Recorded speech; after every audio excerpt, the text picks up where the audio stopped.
Does that mean that Dom is the bad guy? Then he proceeds to make out that Hank is dead so that he can have sex with Hank's wife. That's just wrong.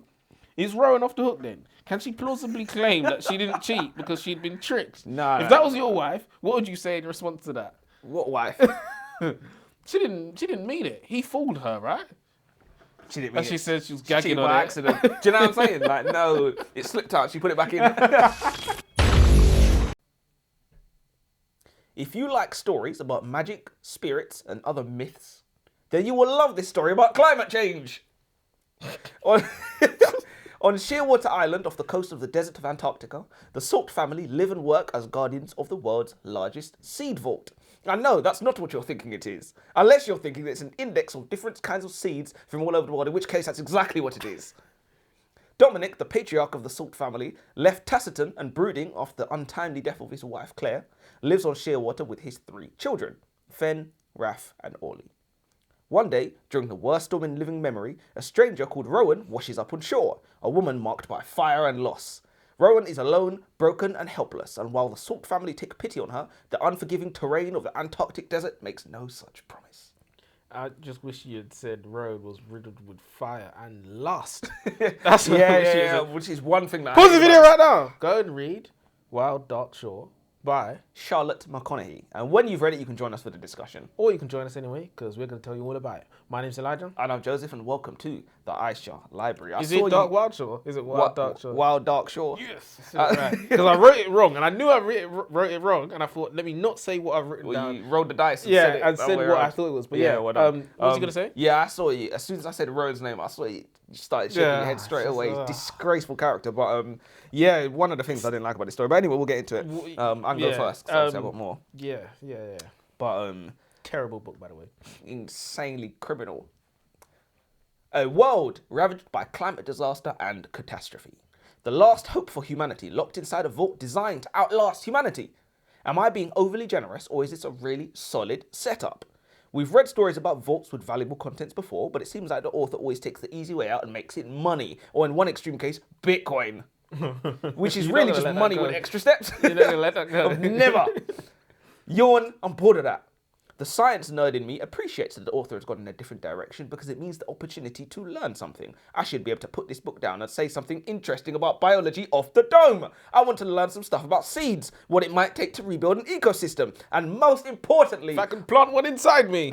Oh, no. Most importantly, I don't want to be bored while I do it. Yeah. So I said there's a lot... With that aspect of the book, it fulfilled. Because it did teach you something. Yeah, it does. The execution is another thought, but it did. If we checking boxes, it did check the box. Fair enough.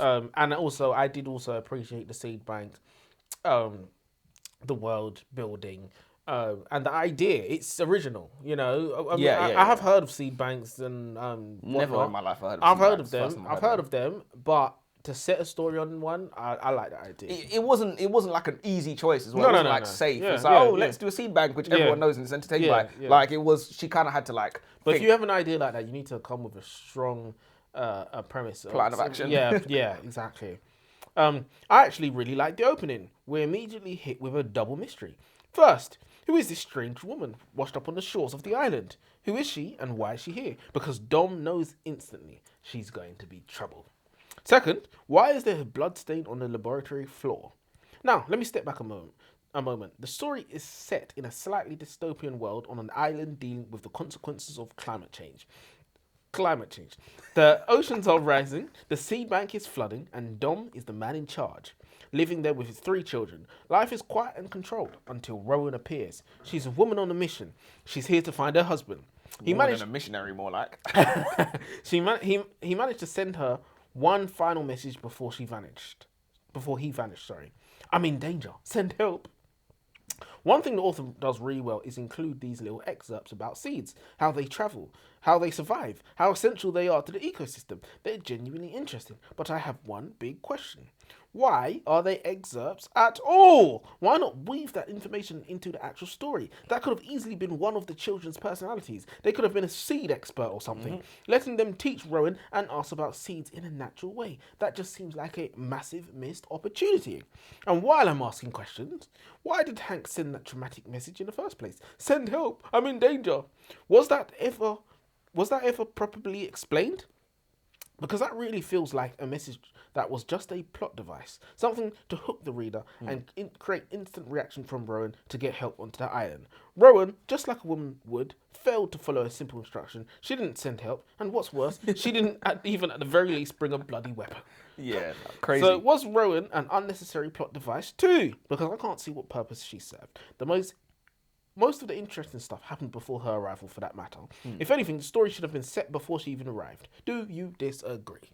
I can see, well, I believe that I see the direction the author was trying to go in including Rowan. What was her purpose? Well, I think She was us. I think there's Revealing information. Yeah, but like you said, the way she did it, there's three She did children here. You nothing. can make use of them Yeah, in terms of exposition. You can make use of the children. People listen to what children say. These cute little children, they can make them funny, charming, and then like you said, you can make it their kind of ADHD sort of personality thing where they're experts on seeds. So honestly, a tap-in, as you like to say. I would have liked if they even if you didn't want to have the children use the children as a vehicle to give us the information with seeds. It could have been a diary. Excerpts could have been the mother's writing, and the mother died in childbirth, whatever, and she left the writing and for the children to read, and the children have read them. That's why they like seeds. That's why it could have been part of the personality, part of the trauma of the family. But instead, we just had excerpts slapped on, just slapdashed on. It was weird. Yeah, it is really weird. I feel like the reader really need to consent to that kind of thing. You can't just put me through that experience. Force that into 100%. Inseminating me with information. Was that not the right word? Similar to the seeds. One thing I can say for this author is that she has a way with words, and I admire her ability to construct a sentence that makes you think about what you just read. I'll give you an example of one. This is from Dom. You are not meant to have favourites, but my youngest is that. And not because we are most alike, that is my oldest and me. Not because we are least alike, that is my daughter and me. Maybe it is because he is curious and kind and so smart it can make your eyes water. But it also may be because, for one brief moment long ago, I wished him dead. Yeah, that was beautiful. I think that's just a brilliant sentence. Maybe you're a parent yourself who guiltily has a soft spot for a certain son or daughter. Maybe you have siblings who were given preferential treatment growing up. No, definitely not me. And you know what it's like to be on the outside looking in. Either way, we can all relate to that. Yeah. And then boom, just as we're feeling like we understand where Dom is coming from, we get that short, sharp shock of a parent wishing death upon their favourite child. What can I say other than I'm locked in? Yeah, exactly. As far as the beginning of a book goes, I think a good job was done, but it just went downhill after that. It just went down. Yeah, we ran out of steam. She got us, but she didn't. She got us in the first half. Not gonna lie. Yeah. Do you want to go again since you have? I should have 3 more. Yeah, I've got 3 more. I've got 2 more. So yeah. Slowly but surely recovering from her ordeals, Rowan begins to adjust to the routine-based lifestyle of the Salt family. Ghosts of the past still haunt her, however, in the spectre of her missing husband Hank, who was last known to be on Shearwater Island. I'm starting to get a bad feeling here. Where there are mysteries to be solved, usually, not always, but usually it means one thing, the dreaded flashback. Author, what's her name? Charlotte? If you must, then I beg of you, be gentle with me. Was she?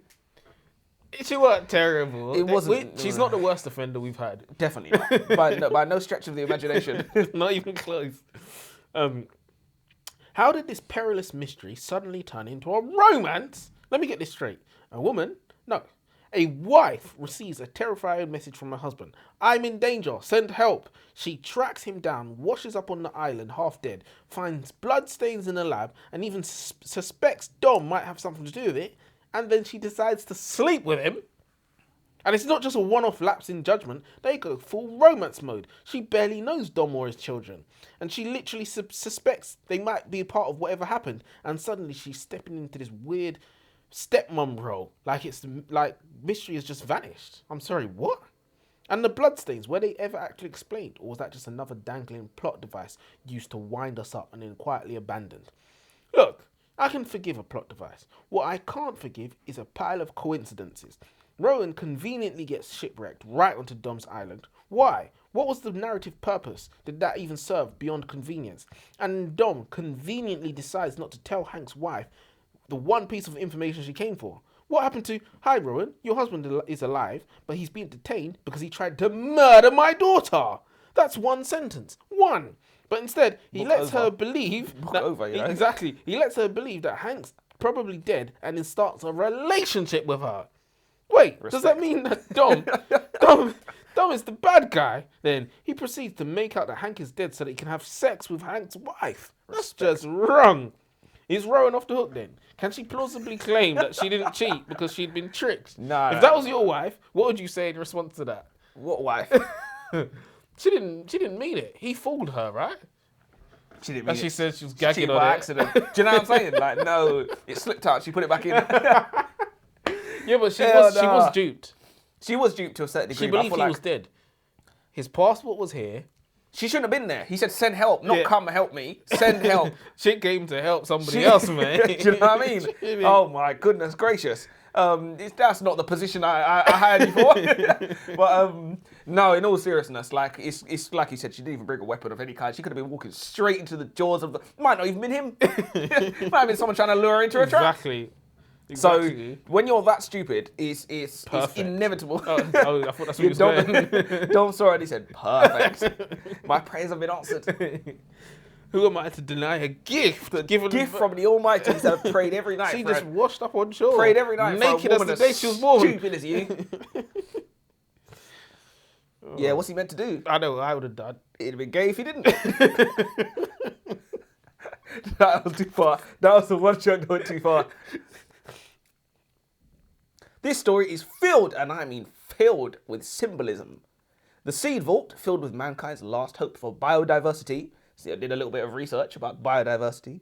Is at the mercy... I know how to say it. That's as far as my research went. I know how to spell it. Is at the mercy of the rising tides. Water is as patient as it is destructive, a devastating combination which allows it to swallow continental land masses, erode entire mountains, turn rocks into sand over billions of years, and drag entire cities down to Davy Jones' locker. Shearwater Island is no less chaotic, with everything from colourful and abundant wildlife to wild storms. I like the world building, I like the location, I like some of the characters, and more importantly, I like the number of characters. Yeah. I just feel like the plot wouldn't really be going anywhere without the mystery of Rowan's missing husband, which, as we then found out, didn't need to be a mystery at all. Yeah, and then it was padded with romance. And I'm going to get onto that as well. I'm going to get onto that as well. And it became clear, like, when it's before, like, the final act and the two romance couple is already together, it's just like, this is all we're going to get out of it, isn't it? I think you should go again, because mine is like, I basically talk about the ending. Okay, I'm going to go again then. Once, just once, I'd like to see an author make a story work without romance. It's so common these days, it feels less like a literary device and more like a crutch without which the story wouldn't be able to walk. Hank and Fen were having an affair. Fine. But does there really have to be a romance between Dominic and Rowan too? I'm not entirely sure that it's in service of the story. Maybe the author put it in for the sake of having Rowan cheat back. Maybe it's in there because when it's the end of the world, the wise man shags the nearest consenting adult. Or maybe author Charlotte McConaghy is being smart and thinking about the Netflix adaptation she definitely won't be getting in a few months if there's no soppy romance theme to her story. Somehow, I have more respect for the last one. At least it's pragmatic. Yeah, I like what you said. This romance didn't need to be in. I think if Rowan had arrived to the island earlier, then she could have been playing detective with Dom to find out, maybe not where her husband is, but just what's going on. Maybe she could have uncovered that Hank had impregnated the daughter, and they could have been basically teamed up and worked together to figure out what had happened between, or what was going on. But the romance shoehorned in. Like, you're there to find your husband. Why are you having sex with somebody else? Don't get distracted, That doesn't make no sense. Get distracted. That doesn't make no sense. Ridiculous.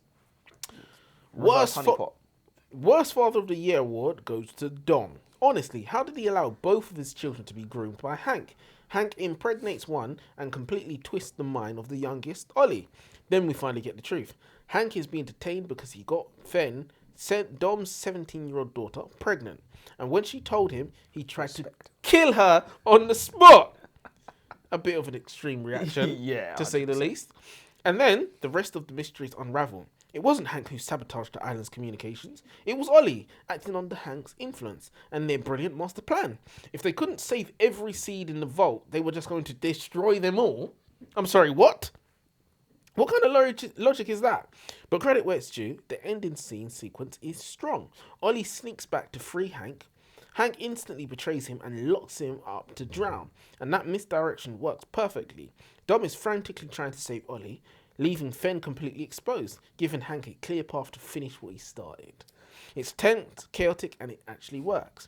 And the water-filled chamber scene, Ollie and Rowan trapped while Dom drills desperately to get them out. Yes, we've all seen this scene before, but it was genuinely suspenseful. I respect the author for going bold. Rowan dies. She drowns, saving Ollie's life. That was strong, committed, and that gave the ending real weight. But here's the part that doesn't sit right with me. Hank is clearly meant to be the villain. The book goes a little overboard proving it. Attempting to kill Fen wasn't enough, apparently. The author also heavily leans into the age gap angle to cement him as irredeemable. We're repeatedly reminded that Fen is a child, and that wording feels like it's doing a bit of heavy lifting. She's nearly 18, sneaking off, having sex, getting pregnant. She's not a toddler in pigtails. Was it strictly necessary to stack every possible trope onto Hank to make sure that we hated him? It starts to feel less like a natural characterization and more of the story desperately shouting, look, he's the bad guy, hate him. It's behind you! You know? So, did you respect the author because there wasn't a happy ending?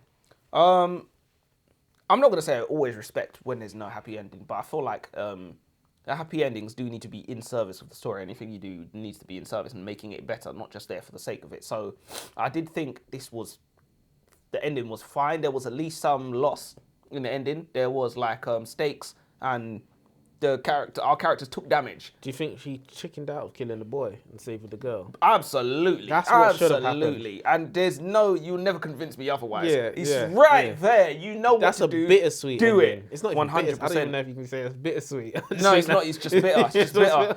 Didn't even want her anyway. 100%. Everybody knows it was right there. They lost the son, right but gained the mother. You know, trade-off. Beautiful symmetry. But yeah, no. And obviously Dom can spiral into depression because he wished for the son to be dead. And it was all there. It was literally all there. She did all the work and then didn't do the work. But check it out, you coward. Bring back that award. Let's give it to her. Coward. No, I agree. Honestly, if it was me, I probably would have killed off the boy. Kill them all. Kill them all. Honestly, the daughter should have got drowned. I don't see why not, because they're living on like an abandoned island. The tides are rising and stuff. This is not. Do you know what I mean? You kind of know you're living on a nice edge here. Yeah. But is that you? Yeah, no, I've done my last one already.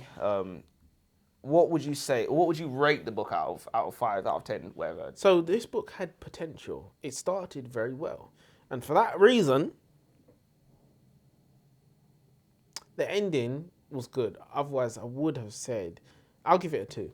I was going to go 1. Yeah, I was going to go 1, but then I remembered the well. starting was okay. The premise is good. Nothing happened right the way through the book. We had a beginning and we had an ending. Yeah. So, but that's something. It's something. The books we give 1 normally have like next to nothing. Yeah. So 2 is okay. 2 is a fair score. It's a fair score. You shouldn't be happy with that at all. Yeah. You should go back to the drawing board and give me something that I can work with. You should turn yourself into the police. No, I absolutely would not recommend the book. Yikes. So yeah, you'd go 2 as well. Yeah, I would go 2 as well. And the funny thing is, you've actually bumped me up from a 1 to a 2 as well, with your points, because I thought it's a good point. Yeah.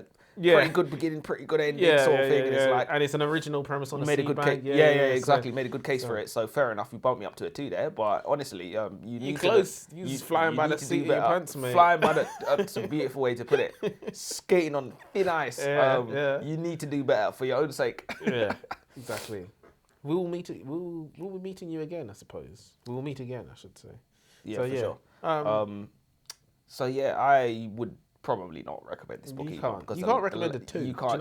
It's like automatically. The lion's share of the book, nothing happened. I think this is 2, but I'd absolutely recommend it. It's like you never. Somebody said to me, "Tell me about this book." I'll be like, "Well, nothing happened in it." So there's the recommendation right there.